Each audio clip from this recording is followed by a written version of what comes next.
Il y a trois grands profils d'investisseurs immobiliers et la plupart des gens passent des années à forcer des projets qui ne matchent pas avec qui ils sont. Le résultat, tu travailles fort, tu as des résultats moyens et tu te demandes qu'est-ce que tu fais de travers, de pas correct. Le challenge profil d'investisseur, c'est une semaine avec moi pour arrêter de copier le parcours de quelqu'un d'autre et surtout commencer à bâtir le tien. On part de ton profil d'investisseur à toi. Ensuite, on regarde c'est quoi les projets, les stratégies, les modèles d'affaires qui collent avec ce profil-là. C'est pas un cours qu'on va faire ensemble. C'est un cadre de réflexion structuré pendant 5 matins. On a près de 3000 gradués au Collège MREX et des dizaines de milliers de participants à nos challenges. Si tu n'as jamais pris le temps de faire ça, c'est probablement le meilleur point de départ que tu as. Inscris-toi au challenge profil d'investisseur. Puis je te jure, on va trouver ton profil, puis ensuite, tu vas trouver les bons deals pour toi.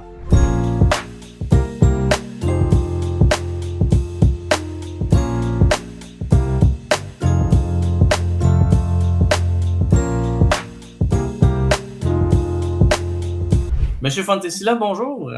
Bonjour, merci de l'invitation. Ça fait plaisir. Monsieur Fontesilla, vous êtes élu dans la circonscription là, de Laurier-Dorion, donc une partie essentiellement de l'arrondissement Villeray-Saint-Michel, par extension, à Montréal. Vous êtes le porte-parole de Québec solidaire en matière d'habitation et de logement. Un grand merci là, d'être avec nous aujourd'hui, d'avoir accepté justement notre invitation. C'est pour moi. Excellent. On a parlé un peu en pré-entrevue, là, évidemment, ça ne sera pas une surprise pour vous. L'auditoire du radar multilogement est surtout composé là, soit de débutants, de gens très avancés en immobilier, que ce soit des propriétaires d'immeubles, multilogements, des entrepreneurs en tant que tels en immobilier, des fois des gestionnaires. Bref, dans tous les cas, ce sont des passionnés qui veulent bâtir ou aider à rénover le parc immobilier au Québec, qu'on sait vieillissant, mais qui font face à de multiples défis ou enjeux, que ce soit des taux d'intérêt élevés dans les dernières années, des coûts de construction qui explosent, les délais d'obtention de permis. Bref, vous êtes au niveau politique, vous connaissez les enjeux, vous en entendez parler à tous les jours, donc je ne ferai pas une énumération exhaustive.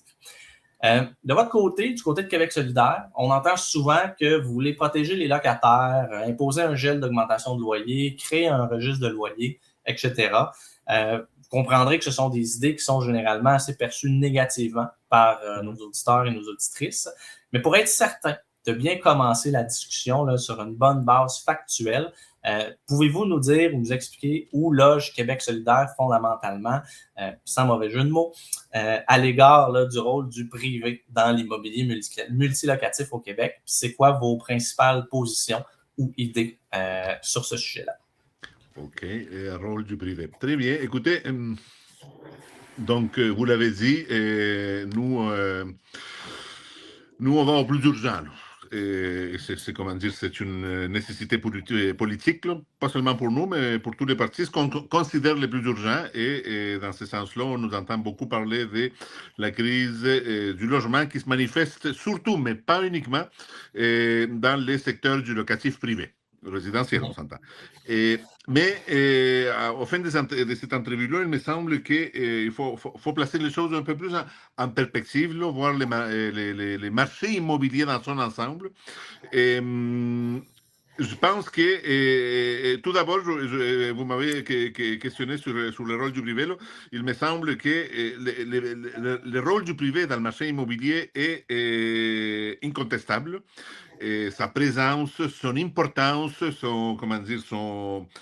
son dynamisme, son rôle, etc. Là, même que c'est la forme dominante, hein, selon moi. Là. Et pour moi, cela fondamentalement va demeurer.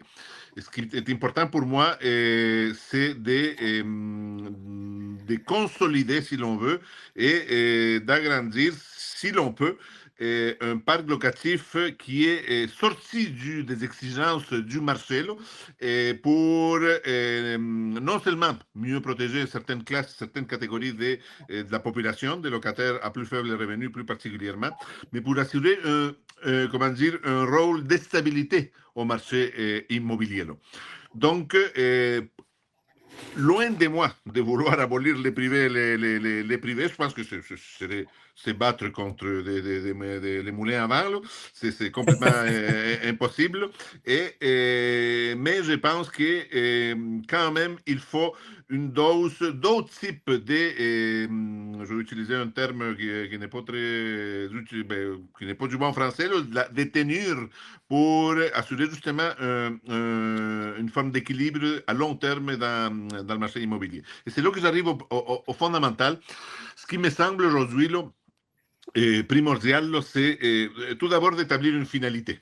Une finalité du marché immobilier en général, là, peu importe la forme dont il se manifeste, c'est d'assurer un toit à chacun, à chacune, selon ses besoins et selon ses capacités de paiement. Donc, on s'entend, un ménage dans le premier quintile qui a de très bons revenus n'a pas les mêmes besoins ni la même capacité de se loger qu'un ménage dans le dernier quintile.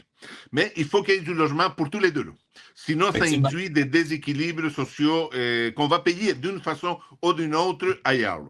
Donc, pour moi, là, c'est important que, donc, établissons cette finalité-là, d'avoir un secteur résidentiel, un marché immobilier qui répond à ces besoins-là. Et ensuite, on peut se poser la question, est-ce qu'il répond ou il ne répond pas?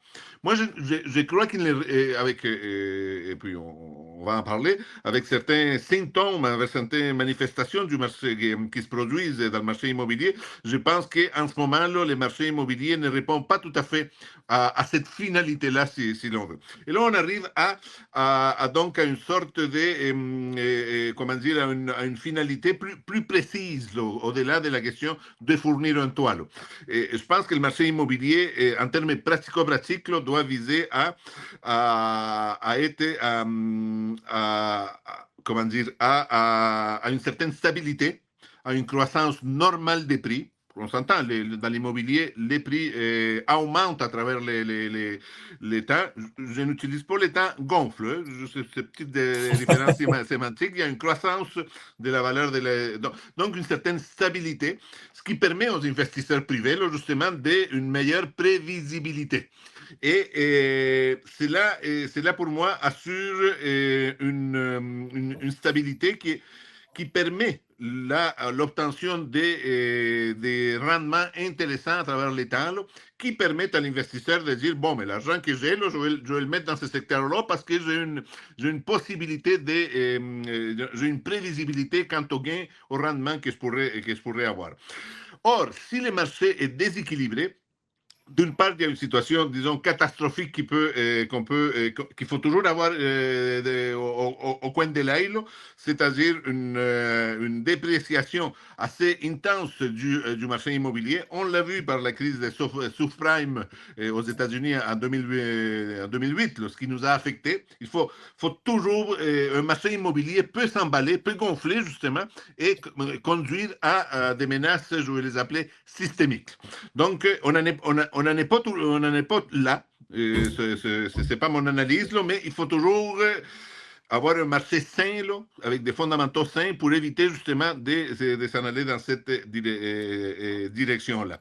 Et un marché qui prévoit, qui permet à tout le monde, aux promoteurs privés, de faire des gains avec leurs investissements, là, et aux propriétaires, aux acheteurs d'avoir accès à une propriété à un prix raisonnable, aux locataires d'avoir accès à un logement locatif dont les prix les prix du loyer va garder une certaine stabilité à travers les temps.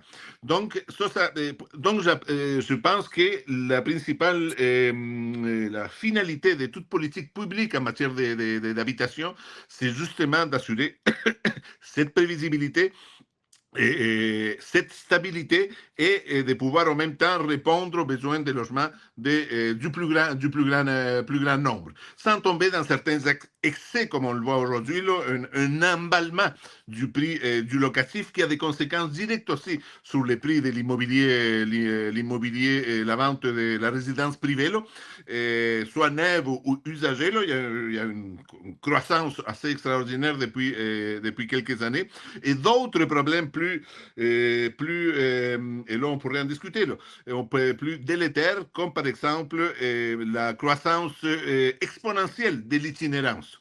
Et là, de quoi on pourrait discuter? C'est quoi les liens de la crise du logement avec l'itinérance? Si vous voulez, vous pouvez me questionner là-dessus. Pour moi, il y a un lien.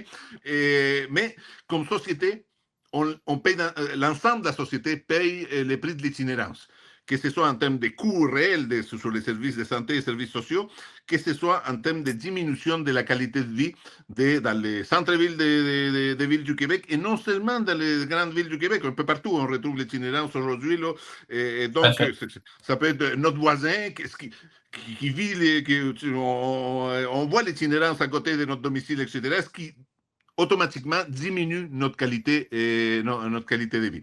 Donc, voilà, comme première réponse, c'est ce que je pourrais vous apporter. Ouais, c'est excellent. Je suis déjà en fait content d'entendre que, un, vous reconnaissez que le privé a un rôle fondamental à jouer, et deux, qu'il y a quand même une certaine notion de profitabilité qui doit venir avec ça, parce que des fois, on entend dire que Québec solidaire, justement, n'est pas du tout dans cette avenue-là. Donc déjà, là, pour défaire des mythes, disons, qu'on entend, c'est une très bonne entrée en la matière. Vous l'avez dit, augmentation des coûts, si on veut une prévisibilité dans le futur. Un des gros enjeux qu'on a dans le secteur de la construction, puis veut pas après ça avec la notion de coût de remplacement, on le voit aussi dans l'usager, c'est les augmentations des travaux de construction ou de rénovation. Il y a des études qui ont été faites là, essentiellement depuis le début de la pandémie, il y a 5-6 ans. Les coûts de construction ont augmenté de 48%. Donc, dans un cas où, justement, on a un parc immobilier qui est vieillissant, un TAL qui restreint les augmentations de loyer, justement, met dorénavant à 5% sur les rénovations, les travaux majeurs. Comment est-ce qu'on fait pour balancer le fait qu'on veut avoir une prévisibilité, qu'on veut avoir des rendements, mais que les coûts sont hors de contrôle? Puis comme si on le fait de façon claire, en fait, c'est que bâtir un 4,5, par exemple, à 1200 $, c'est impossible à peu près partout au Québec. Alors que ça pourrait être considéré comme déjà plus abordable pour bien des ménages, pas tous, mais plusieurs d'entre eux. Puis aujourd'hui, ça fait en sorte que bâtir un 4,5 nous coûte minimalement 1600-1700 $. Ça dépend des régions, des prix de terrain, ça c'est autre chose. Comment est-ce qu'on fait pour être capable de manœuvrer avec ces difficultés-là dans le contexte là, où vous avez quand même bien placé là, ce que vous voyez politiquement comme fondamental? Écoutez, les coûts de construction, évidemment, ça exigerait de faire une thèse de doctorat sur les approvisionnements, les chaînes logistiques, etc., pour bien cerner cette problématique-là, mais prenons-les comme un fait. Ça coûte plus cher aujourd'hui qu'il y a X temps de construire. Mais ça, plaçons-les dans un univers absolu là, où un investisseur a un montant d'argent qu'il pense, qu'il dit peut-être je vais investir en immobilier, mais je me rends compte que Colibine, ça coûte cher. Donc, son produit final, évidemment, qui va coûter plus cher. Mais lui, il doit faire attention à cet investisseur-là parce que son produit final doit être à la bourse des acheteurs à qui il veut s'adresser. Là. Et donc, il y a parce que bon, il y a toujours la loi de l'offre et de la demande. Clairement. Et donc, avec cette augmentation, je conçois bien qu'il y a plusieurs investisseurs qui pourraient être frileux de construire, d'investir dans l'immobilier neuf dans ce cas-ci, parce qu'il va se dire, mais écoutez, le produit final va coûter un bras, puis peut-être que je vais me retrouver avec des unités invendues, là, parce que ça coûte effectivement trop cher.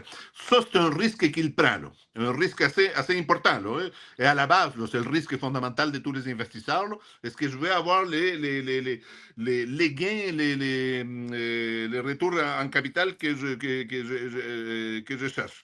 Donc, comment résoudre cette équation-là qui n'est pas favorable au marché immobilier? Il y a différents... Comment dire, on peut pallier par différentes mesures, mais il y en a une qui est fondamentale, vous le savez tout aussi bien que moi, c'est la question du taux d'intérêt.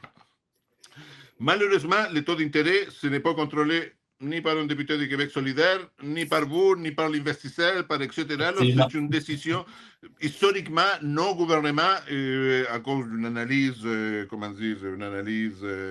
pour moi une analyse idéologique, je vais le dire, mais on dit la décision du taux d'intérêt, ce n'est pas une décision démocratique, c'est confié à la Banque centrale, puis c'est eux qui décident, c'est un cénacle de sages qui disent ce qui est bon et ce qui n'est pas bon, puis qui établissent un taux d'intérêt qui des fois avantage le secteur immobilier et qui des fois les désavantage.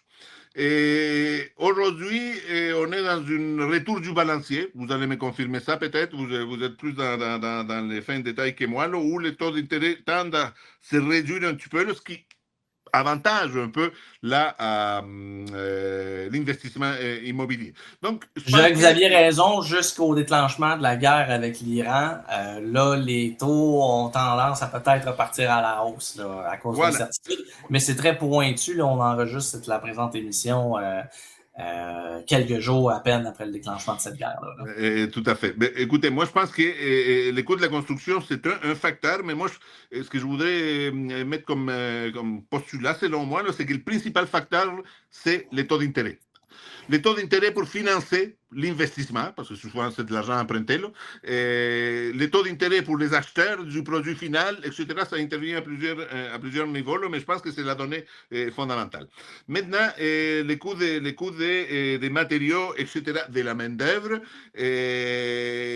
Vous parlez du taux d'intérêt, mais est-ce que je comprends que Québec solidaire voulait venir ajouter des mesures législatives pour le réguler, par exemple, pour s'assurer que les promoteurs immobiliers ne payent pas trop de taux d'intérêt? Sinon, je ne comprends pas exactement qu'est-ce que vous voulez dire. Là, non, c'est un terme explicatif. Là, parce que vous m'avez soulevé la question des taux de l'augmentation des coûts de la construction comme étant un facteur extrêmement important. Je suis bien d'accord. Mais pour moi, les facteurs les plus importants, même, c'est les taux d'intérêt tout d'abord, sur lesquels on n'a pas de contrôle. Et ça, c'est un débat de société. Là, est-ce qu'on veut que, justement, ce soit cette décision-là, aussi importante, les taux d'intérêt soient confiés à un comité de sages? Ça dépasse largement notre conversation. Hein. Mais c'est là. Et donc, les coûts de la construction, plaçons ça comme une fatalité, en quelque sorte. C'est-à-dire, je ne peux pas aller chez Renault Dépôt et leur dire, ben là, baisse-moi la facture de 20% parce que c'est comme ça. Il faut essayer d'aller peut-être pallier ailleurs.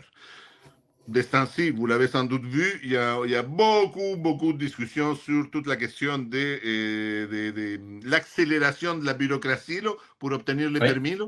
C'est un chantier qu'on pourrait voir qui est éminemment difficile. Écoutez-le, moi, ça fait, je ne suis plus très jeune, ça fait depuis des décennies que j'entends parler de simplification. Puis tous les gouvernements disent « Ah oui, on va le faire. » Puis bon, on se retrouve toujours dans la même situation. Il y a d'autres pistes qu'on pourrait explorer, c'est construire, c'est la question de la productivité. Construire plus rapidement avec moins de moyens. Et là, je ne suis pas un ingénieur ni un architecte. On pourrait explorer en tant qu'industrie, on pourrait explorer toute la question de l'utilisation du bois ou les préfabriqués, les modulaires, etc. Là, comment et là, je pense que oui, on pourrait faire un effort de réflexion en termes de réglementation pour favoriser cette innovation-là dans le marché de la construction pour construire plus rapidement à moindre coût, avec des meilleures techniques. Je pense qu'il y a des éléments à explorer là-dessus. Le préfabriqué, je suis entièrement d'accord avec vous. Ce qu'on voit en ce moment, c'est que c'est plus rapide un petit peu en préfabriqué, surtout pour lever le bâtiment et pour l'imperméabiliser pour sa coquille, ce qui est un net avantage en été parce qu'on sait qu'on ne contrôle pas quand il mouille et nécessairement, on l'a vu avec les dossiers de Trigone et compagnie il y a quelques années, qu'il y avait des murs qui étaient inondés, la laine était déjà installée, elle a tout absorbé, les murs ont été refermés, ça fait des viscachens en plus finir. Voilà. Il n'y a pas ces enjeux-là avec le préfabriqué, mais les coûts de construction en préfabriqué ne sont pas encore aussi compétitif qu'il le devrait si on veut vraiment développer ce segment de marché-là. Ça, peut-être que c'est un secteur d'avenir, effectivement, un peu comme M. Landry avait fait avec le jeu vidéo. Il y a peut-être un levier étatique intéressant à générer de ce côté-là. Vous savez, dans certaines industries, comment dire, il faut arriver à un certain niveau de masse critique pour atteindre véritablement des niveaux de productivité plus élevés. Là. Vous pouvez, comment dire, on ne fait pas quelque chose de sophistiqué avec des économies de bout de chandelle. Pour vous mettre, c'est-à-dire, il y a beaucoup, il y a quelques, non, je dirais qu'il y en a plusieurs, là, pas mal d'entreprises dans ce secteur-là, mais on n'atteint pas peut-être les niveaux critiques là, pour effectuer véritablement des économies d'échelle. Et moi, c'est une, comment dire, c'est une idée presque fixe que j'ai, là. C'est que vous connaissez la crise qu'il y a dans le secteur du bois d'Èvre au Québec, là, qui ferme des communautés entières, etc. Là. Bon, à part toute la problématique écosystémique, là, c'est-à-dire l'épuisement de la ressource, etc., il y a une véritable problématique avec la fermeture des marchés américains, là, la fermeture, avec l'augmentation des droits de douane. Et je pense qu'il y aurait moyen d'avoir une pensée systémique là, pour faire en sorte d'utiliser beaucoup plus les bois québécois avec des techniques justement qui permettent une meilleure rentabilité. Mais ça, ce n'est pas en criant lapin là, qu'on crée ce type de réflexion et ensuite tout ce qui en découle comme implantation industrielle. C'est un véritable chantier un peu plus à long terme, mais plus on commence en retard, plus que ça va arriver plus tard. Donc, il faudrait commencer dès maintenant. Et je sens pas, et là, vous allez dire que je suis partisan. Malheureusement, c'est ma job d'être partisan, là. Mais je ne sens pas cette réflexion-là dans aucun parti politique au Québec. C'est-à-dire moi, je pense qu'il y a un mariage à faire, il y a une conjonction, il y a une convergence à faire entre crise du logement et crise dans l'industrie du bois d'Èvre. Et troisième crise, si l'on peut appeler crise, là, mais c'est peut-être pas une crise, là, mais bon, problématique de construire davantage et moins cher. Il y aurait quelque chose à faire, mais on ne dépasse pas le bout de notre nez là, dans cette réflexion-là. On traite les affaires, chaque secteur comme très cantonné et il y aurait intérêt à faire avoir une vision beaucoup plus holistique, si vous voulez, là, de ces trois secteurs-là pour répondre justement aux enjeux dans différents domaines, là, entre autres la crise du logement qui sont devant nos faces. Ça, je comprends que c'est à plus long terme, effectivement, qu'on veut le mentionner. À plus court terme, est-ce que, par exemple, Québec solidaire est favorable à un gel des loyers pour 1 an ou 2, concrètement? Tout à fait. Je vous fais pas des cachettes. Là. Et moi, je suis, nous, parce que c'est une réflexion collective, là, et je suis de l'avis que, nous sommes d'avis que les locataires ont eu des augmentations très substantielle, je ne vais pas utiliser le terme massif, depuis quelques années, depuis plusieurs années, depuis plus d'une décennie, mais juste pour vous donner un chiffre, depuis 2018, encore une fois, à titre partisan, depuis l'arrivée au pouvoir de la CAQ, les nouveaux loyers qui sont mis sur le marché se sont accrus de 62%. On peut se poser des questions, et moi je me pose des questions, pourquoi une augmentation aussi massive? Et évidemment, les loyers qui sont pas les fruits d'un changement de locataire augmentent beaucoup moins rapidement, mais ils augmentent quand même plus rapidement qu'une moyenne historique. Et tout cela, a priori, me fait dire, là, les locataires sont passés à la caisse depuis, on va dire, depuis une dizaine d'années. Et il faut leur donner du répit, ne serait-ce que pour améliorer leurs conditions de vie. Et je vous ramène à quelque chose que je disais tantôt, une autre crise qu'on vit, là, et pour aller plus en détail, là, je place les postulats que l'augmentation des loyers alimente directement la crise de l'itinérance qu'on vit au Québec. On peut en discuter. Évidemment. C'est vrai, c'est pas vrai, etc., etc. Moi, c'est mon postulat. Donc, il faut en quelque part donner du répit aux locataires du Québec là, et trouver une formule plus équilibrée d'augmentation des loyers pour l'avenir.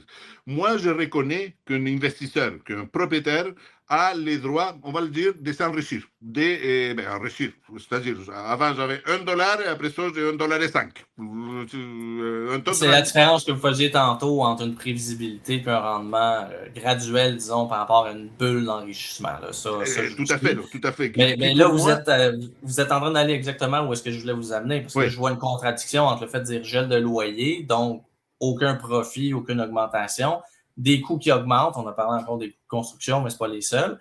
Mais après ça, si une rentabilité diminue, pourquoi est-ce que le propriétaire privé prendrait le risque de se lancer en immobilier?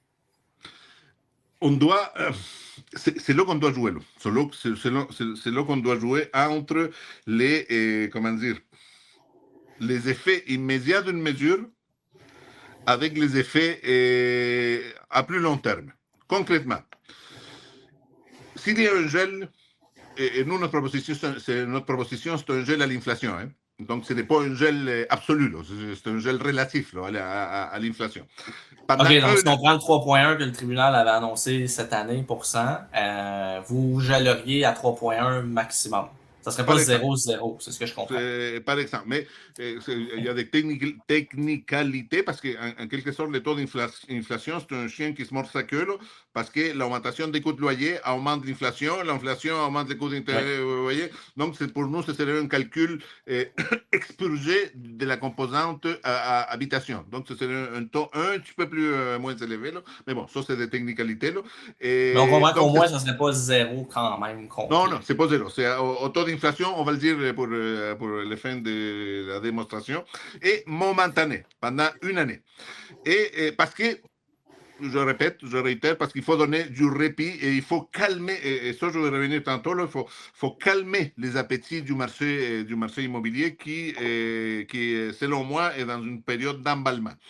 Et ceci étant dit, l'effet, et c'est ça qu'il faut calculer, l'effet négatif de cette mesure-là, que je tiens aussi en ligne de compte, ce que vous dites, c'est que ça va décourager un certain nombre d'investisseurs à acheter de l'immobilier. Ça, c'est un débat, et vous savez, là, c'est un débat éternel. Là, c'est comme chaque fois qu'on dit on va instaurer une taxe pour les plus riches, mais là, on nous dit mais les riches vont partir. C'est le même type de débat. Là. Et je ne peux pas vous dire, je ne peux pas quantifier en ce moment combien d'investisseurs vont se retirer du marché ou quel pourcentage de leurs billes en termes d'investissement vont être retirés du marché. Ça me paraît un peu compliqué à calculer, de la même façon qu'une augmentation d'impôt sur la fortune. C'est difficile de savoir combien de riches vont partir. C'est sûr qu'il y en a toujours quelques-uns qui vont partir. Est-ce que ça va être un exode massif et ça va être un abandon massif dans le cas de l'habitation, de l'investissement en habitation? Je ne crois pas, vous savez, M. Baudouin, parce que l'immobilier est extrêmement rentable, selon moi. Et faire un peu moins de profit, ce n'est que ça. Les investisseurs vont continuer à faire des profits. Peut-être un peu moins, mais ils vont continuer à faire du profit parce que l'immobilier, c'est ça sa magie, c'est qu'il grandit peu, supposément, en théorie. Mais aujourd'hui, il grandit, le capital, les rendements grandit très, très rapidement, c'est ça le problème. Là. Mais en général, il grandit constamment, peu, mais il grandit à travers le temps. Et pour moi, il y a deux, là je voudrais introduire deux types de, peut-être vous allez me corriger, mais j'aimerais ça qu'on puisse en discuter. Et il y a comme deux sortes de gains là, dans l'immobilier. Tout d'abord, résidentiel, tout d'abord locatif. Tout d'abord, il y a les gains qu'on fait dans les opérations annuelles, c'est-à-dire je sais pas, j'ai investi $100,000, puis à la fin de l'année, je me retrouve avec $110,000. pour vous dire ça, très, très. Les Le opérations. cash flow généré par le paiement des loyers, moins les Je- dépenses, ça fait un petit profit. C'est Ouais, ça. ça, c'est le- Je sais pas. Quelque chose de raisonnable, évidemment, de 4 ou 5%. Ça, je suis tout à fait prêt à la. Moi, je pense qu'aujourd'hui, là, c'est beaucoup plus élevé, là, de façon générale. Là, et certaines personnes parlent même de 15% des gains. Ce serait à explorer. Mais il y a la gestion quotidienne d'un immeuble locatif génère une part de richesse, une part de gains. Là. Oui. Correct. Tout est dans la quantité, dans la proportion.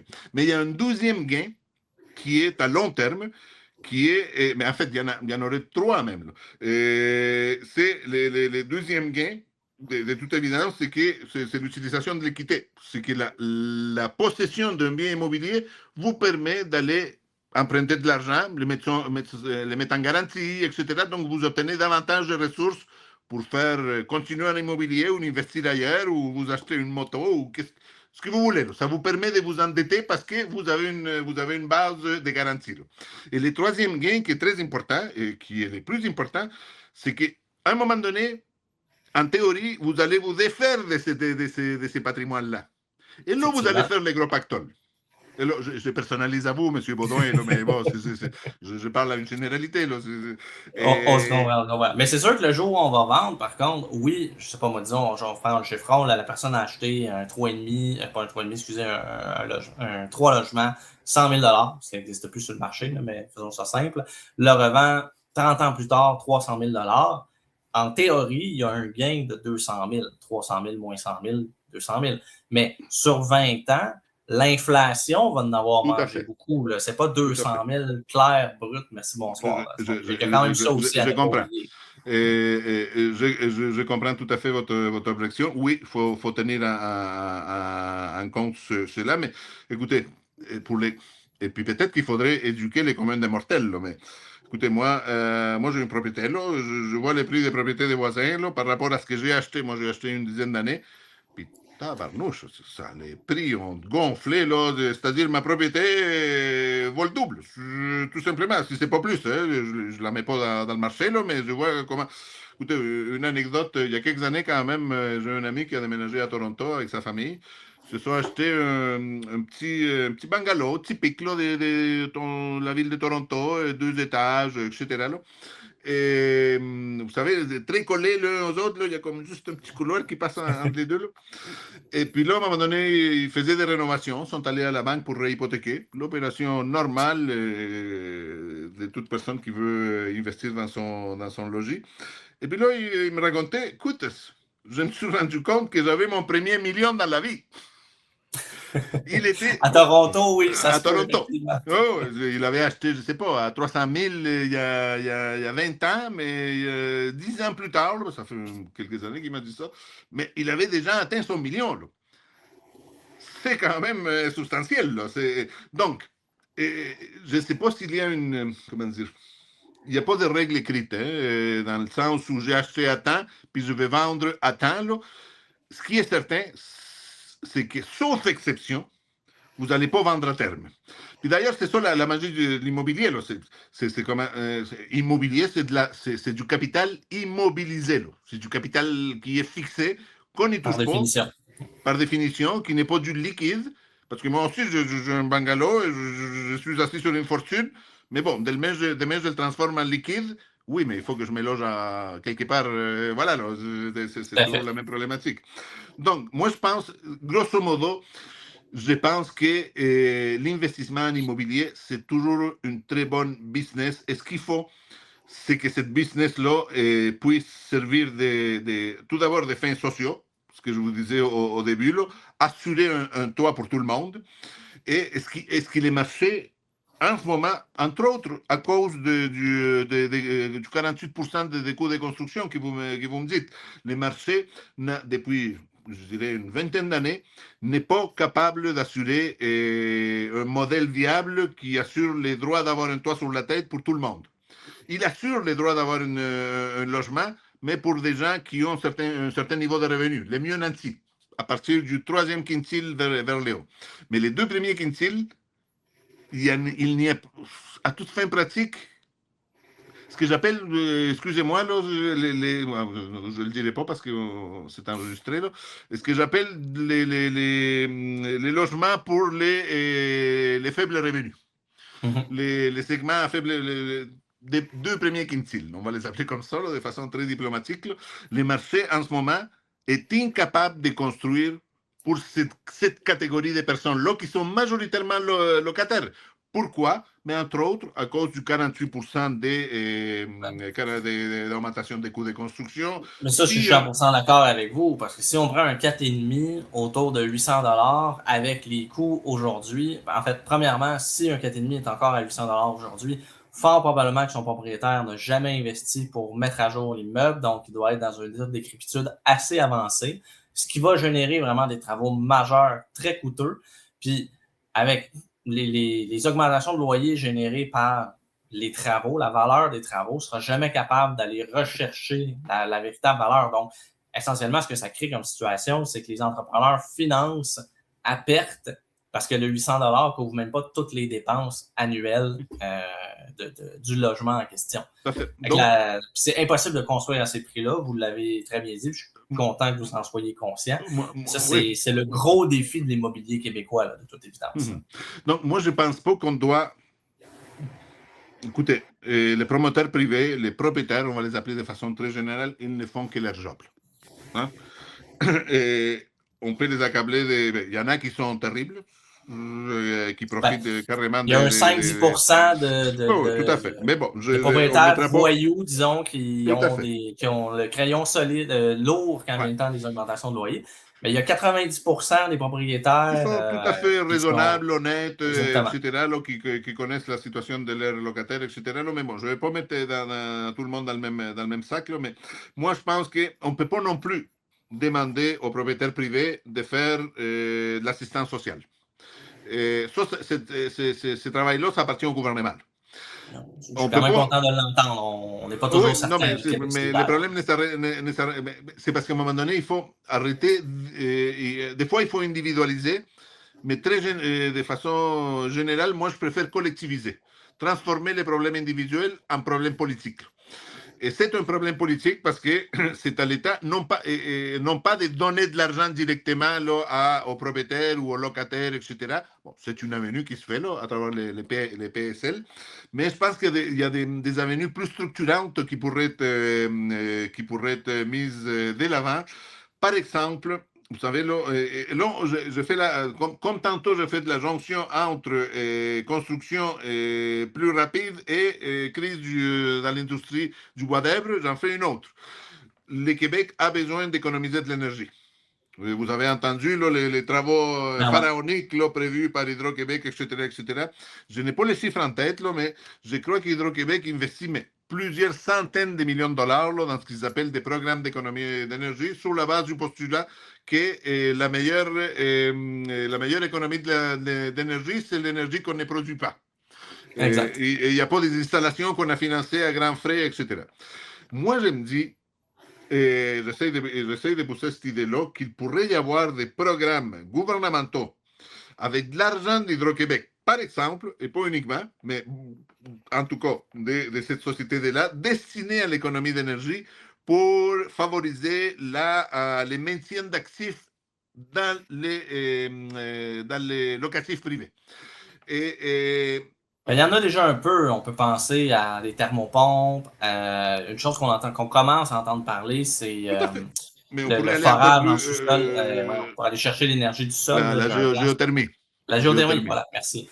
Il y a la géothermie, ça existe, ça. Il y a déjà des programmes. Il y a déjà des programmes, plus déployés encore, mais ça, c'est amplement insuffisant. Là. Parce que vous l'avez entendu comme moi, là, en ce moment, là, 95% des logements au Québec, bon, j'exagère peut-être, là, mais sauf dehors. Hein. Ça, oui, c'est des passoires énergétiques, comme ils disent. Et voilà. Donc, c'est la question de l'enveloppe du bâtiment qui aurait. Et ça coûte cher. Ça coûte cher. Donc, si l'État, avec l'aide d'Hydro-Québec, qui sont finalement, ça nous appartient, c'est de l'argent, c'est des tarifs, mais c'est nos tarifs, hein, c'est nous moi et vous qui payons ces tarifs-là, hein, et qui investissons dans des programmes de rénovation éco-énergétique pour améliorer, par exemple, l'enveloppe et changer le toit, etc., changer les fenêtres.